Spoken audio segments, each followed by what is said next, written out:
భారత్ పాకిస్తాన్ మధ్య యుద్ధ విరమణ శాంతి చర్చలకు స్వాగతం పలుకుతా ఉన్నాం.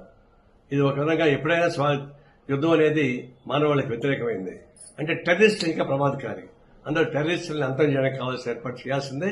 అది రేపు బయలేటర్ డిస్కషన్లో కూడా పాకిస్తాన్ భారతదేశ మధ్య చర్చల్లో కూడా ఎవరైతే పహల్గాంలో దాడికి ప్లాన్ చేశారో ఆ టెర్రరిస్ట్ వెనక్కి తీసుకురావాలా.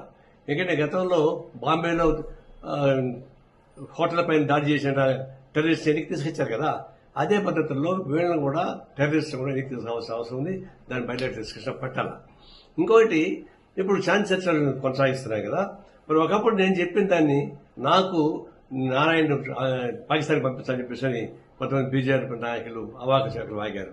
ఇప్పుడేమంటారు, ఇప్పుడు మోడీని పంపించాలన్నా పాకిస్తాన్కి? అనేక మందిని చనిపోయారు, 26 మంది చనిపోయారు, ముఖ్యపక్షాన్ని పెళ్లి చేయడం సరిపోయింది. అంత బాధపడిన వాళ్ళకంతా కాంపన్సేషన్ ఎవరు ఇస్తారు, వాటిపైన ఎవరు బాధ్యత ఇస్తారు?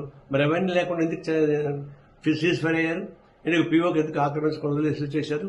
ఇవన్నీ చూసినప్పుడు మీరు టాక్టిఫుల్ గా భారతదేశం అడ్డం పెట్టుకుని చేసే వ్యాపారం తప్పకుండా నాకేం కనపడలేదు. సిన్సియర్గా మేము టెర్రరిస్ట్ పైన దాడి చేయమని గట్టిగా చెప్పిన దానికి మమ్మల్ని అపార్థం చేసుకుంటారా? మేము తీవ్రంగా నిరసిస్తా ఉన్నాం.